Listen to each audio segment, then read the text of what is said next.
안녕하세요, 어르신 여러분. 오늘도 100세 건강터를 찾아주셔서 정말 감사합니다. 올해 여름은 정말 무덥다는 얘기가 있어요. 연일 폭염주의보가 내려지고 낮 기온이 35도를 넘나드는 날들이 계속되는 날씨에는 에어컨 없이는 하루도 견디기 어려운 게 사실입니다. 특히 우리 어르신들은 더위에 더욱 취약하시기 때문에 건강을 위해서라도 적절한 냉방은 꼭 필요하죠. 하지만 한편으로는 걱정되는 게 있으실 겁니다. 바로 전기요금이죠. 에어컨을 켜놓고 지내다 보면 에어컨 하루 종일 켜봤자 얼마나 나오겠어 하고 생각하시다가 다음 달 전기요금 고지서를 보고 깜짝 놀란 경험이 한 번쯤은 있으실 거예요. 그래서 오늘은 특별히 여러분을 위해 준비한 내용이 있습니다. 누구나 쉽게 따라할 수 있는 전기요금 전략 꿀팁을 소개해 드리려고 합니다. 복잡하거나 어려운 방법이 아니라 일상생활에서 조금만 신경 쓰시면 되는 간단한 방법들이에요. 이 방법들을 활용하시면 전기요금 걱정 없이도 건강하고 시원하게 여름을 보내실 수 있을 겁니다. 그럼 지금부터 함께 알아보실까요? 자, 그럼 먼저 에어컨을 똑똑하게 사용하는 방법부터 차근차근 알아보겠습니다. 첫 번째로 말씀드릴 팁은 바로 적정 온도 설정입니다. 에어컨의 희망 온도는 26도에서 27도로 설정하시는 것이 가장 좋습니다. 이것 하나만 기억하셔도 냉방비 전략의 반은 성공하신 거예요. 많은 분들이 22도, 23도로 설정하시는데 온도를 단 1도만 높여도 전기 사용량이 무려 7%나 줄어든다는 사실을 아시나요? 26도면 더울 것 같다고 생각하실 수도 있지만 실제로는 충분히 시원하게 느낄 수 있답니다. 두 번째 팁은 선풍기와 함께 사용하는 것입니다. 에어컨 혼자서만 돌리는 것보다 선풍기나 서큘레이터와 함께 사용하시면 체감 온도가 3도 정도 더 시원하게 느껴집니다. 이는 공기를 순환시키는 것이 핵심인데요. 에어컨 바람은 천장 쪽으로 향하게 하시고 선풍기는 사람이 있는 쪽으로 향하게 해주시면 됩니다. 이렇게 하면 같은 온도에서도 훨씬 더 시원하게 느끼실 수 있어요. 세 번째로는 에어컨 바람 방향을 제대로 설정하는 것입니다. 에어컨 바람은 반드시 천장을 향하도록 해주세요. 찬 공기는 자연스럽게 아래로 가라앉는 성질이 있기 때문에 바람을 위로 쏘면 공기가 방 전체에 골고루 퍼져서 훨씬 더 효율적으로 냉방이 됩니다. 네 번째는 타이머 기능을 적극 활용하는 것입니다. 특히 밤에 주무실 때는 2시간 정도만 설정해 두셔도 충분합니다. 자다가 너무 더우면 깨어날까봐 걱정되실 수 있지만 실제로는 이 정도 시간이면 방이 충분히 시원해져서 편안하게 주무실 수 있답니다. 다섯 번째는 정말 중요한 팁인데요. 에어컨을 자주 껐다 켜시면 안 됩니다. 잠깐 외출하실 때는 그냥 켜두시는 것이 더 경제적이에요. 에어컨은 처음 켤 때 전력 소모가 가장 크기 때문에 자주 껐다 켜면 오히려 전기가 더 많이 나갑니다. 다만 아주 오래된 구형 에어컨을 사용하고 계시다면 이 경우는 예외가 될 수 있습니다. 마지막 여섯 번째로는 에어컨의 다양한 모드를 잘 활용하시는 것입니다. 특히 습도가 높은 날에는 제습 모드를 사용하시면 좋고 어떤 모드를 선택할지 판단하기 어려우실 때는 AI 모드나 자동 기능을 켜두시는 것도 좋은 선택입니다. 요즘 에어컨들은 정말 똑똑해서 상황에 맞게 알아서 조절해 준답니다. 자, 이제 에어컨을 바르게 사용하는 방법에 대해서는 충분히 알아보셨을 텐데요. 하지만 여기서 끝이 아닙니다. 집안 환경을 조금만 신경 써도 전기요금을 훨씬 더 줄일 수 있어요. 에어컨 자체보다도 때로는 더 중요한 부분이기도 합니다. 첫 번째로 말씀드릴 것은 커튼과 블라인드를 적극 활용하시는 것입니다. 특히 햇빛이 가장 강한 오후 2시부터 5시 사이에는 커튼을 꼭 쳐주세요. 이 시간대에 들어오는 햇빛만 막아도 실내 온도가 상당히 달라집니다. 여기서 팁 하나 더 드리자면 그냥 아무 커튼보다는 연한색이나 은색 커튼을 사용하시는 것이 열을 반사시켜서 더욱 효과적입니다. 두 번째는 실내 문을 제대로 닫아두시는 것입니다. 집안의 모든 문을 열어 놓으시면 에어컨에서 나오는 찬 공기가 다 빠져나가 버립니다. 자주 사용하지 않는 방이나 화장실 문은 꼭 닫아두시고 꼭 필요한 공간만 냉방하시는 것이 경제적입니다. 세 번째로는 창문 단열 필름과 방충망 관리에 대해 말씀드리겠습니다. 요즘은 단열 필름이 정말 좋아져서 하나만 붙여도 외부의 뜨거운 열기를 상당히 많이 막아줍니다. 또한 방충망이 먼지나 때로 더러워져 있으면 통풍도 제대로 안 되고 냄새도 날 수 있어요. 정기적으로 깨끗하게 청소해 주시는 것이 좋습니다.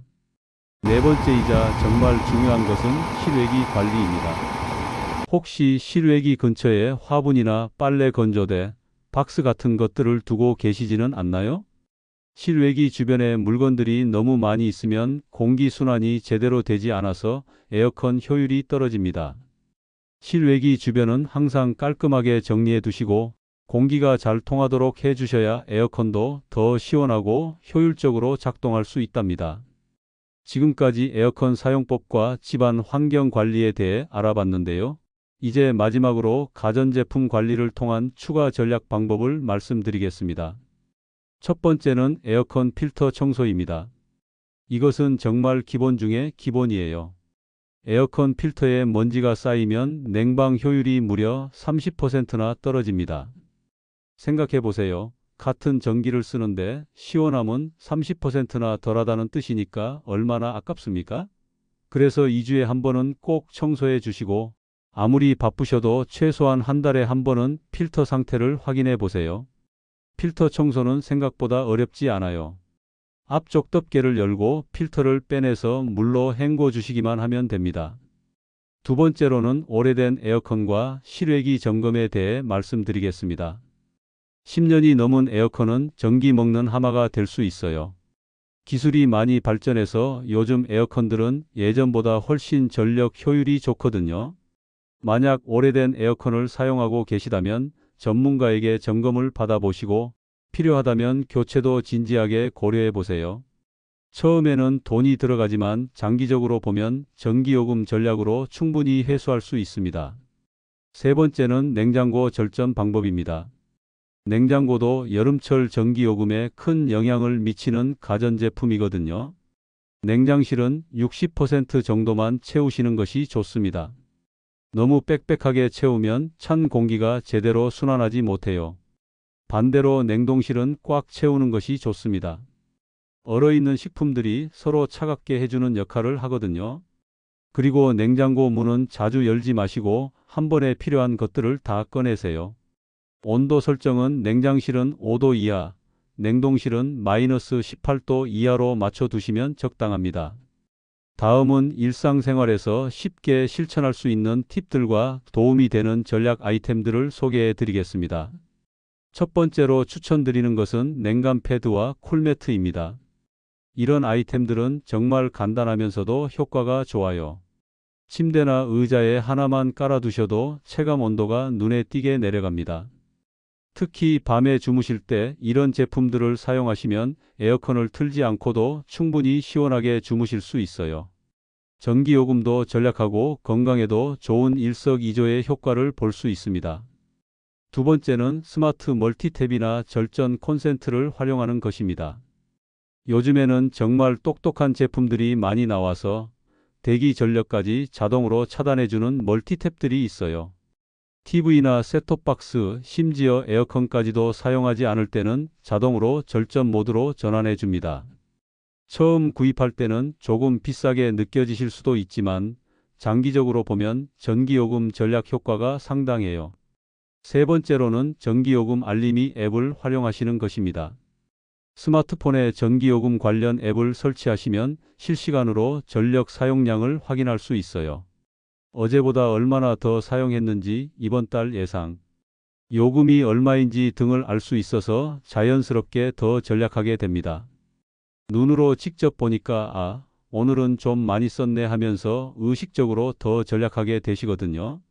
가족들과 함께 사용량을 확인해 보시는 것도 좋은 방법입니다. 이번에는 전기요금이 걱정되시는 어르신들께 꼭 알려드리고 싶은 중요한 정보가 있습니다. 많은 분들이 모르고 계시는데 정부에서 운영하는 지원 제도가 있어요. 바로 에너지 바우처 제도입니다.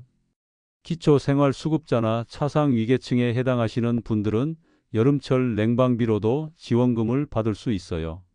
지원 금액도 상당한데요. 1인 가구는 최대 29만 원, 2인 가구는 40만 원, 그리고 3인 이상 가구는 무려 70만 원까지도 지원받을 수 있습니다.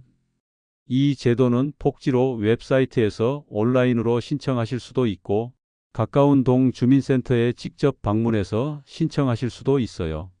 자격 요건이 되시는 분들은 꼭 한번 알아보시기 바랍니다. 여름철 전기요금 부담을 크게 덜 수 있는 좋은 기회니까요.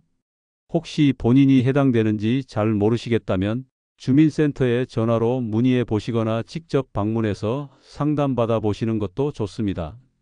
자, 이제 마지막으로 어르신들께서 자주 궁금해하시는 질문들에 대해 답변을 드리고 오늘 내용을 정리해 보겠습니다. 첫 번째 질문입니다. 선풍기만 써도 효과가 있나요? 네, 물론입니다. 선풍기를 에어컨과 함께 사용하시면 훨씬 더 효율적이고요. 혼자서만 사용하셔도 체감 온도를 2도에서 3도 정도 낮춰주는 효과가 있습니다. 특히 밤에 주무실 때는 선풍기만으로도 충분히 시원하게 느끼실 수 있어요. 두 번째 질문입니다. 에어컨을 오래 켜면 고장이 나지 않나요? 이건 많은 분들이 오해하고 계시는 부분인데요. 전혀 그렇지 않습니다. 오히려 자주 껐다 켜는 것이 에어컨에 더 안 좋아요. 에어컨은 연속으로 사용하도록 설계된 제품이거든요. 주기적인 청소와 관리만 제대로 해주시면 오래 사용하셔도 수명이 길어집니다. 세 번째 질문입니다. 전기요금이 너무 많이 나오면 어디에 문의해야 하나요? 한국전력공사 고객센터 123번으로 전화하시거나 가까운 주민센터로 문의하시면 됩니다. 전기요금에 대한 자세한 설명을 들으실 수 있고 필요하다면 분할납부나 기타 지원 방안에 대해서도 안내받으실 수 있어요. 어르신 여러분, 오늘 소개해드린 여름철 전기요금 전략 꿀팁들 잘 기억해 두시고 실천해 보세요. 오늘 알려드린 방법들 어렵지 않으셨죠? 에어컨 온도를 26에서 27도로 맞추고 선풍기와 함께 사용하고 커튼을 쳐서 햇빛을 막고 필터를 깨끗하게 청소하는 것, 이런 간단한 방법들을 하나하나 실천만 하셔도 여름철 전기요금을 절반까지도 줄일 수 있습니다. 무더위 속에서도 건강하게 그리고 시원하게 여름을 보내시길 바랍니다. 오늘 영상이 어르신들께 조금이라도 도움이 되셨다면 좋아요 버튼을 눌러주시고 구독도 꼭 부탁드립니다. 앞으로도 어르신들에게 유용한 생활 정보들을 계속해서 준비해서 전해드리겠습니다. 그리고 오늘 소개해드린 이 정보들이 필요하실 만한 어르신 이웃분들이나 지인분들이 계시다면 이 영상을 공유도 해주시면 정말 감사하겠습니다. 많은 분들이 함께 전기요금 걱정 없이 시원한 여름을 보내실 수 있도록 도와주세요. 혹시 오늘 내용 중에서 궁금한 점이 있으시거나 다른 질문이 있으시면 댓글로 남겨주세요. 저희가 하나하나 꼼꼼히 읽어보고 성심껏 답변 드리겠습니다. 어르신 여러분의 여름이 건강하고 시원하게 그리고 경제적으로도 부담 없이 지나가시길 진심으로 바랍니다. 오늘도 시청해 주셔서 정말 감사합니다.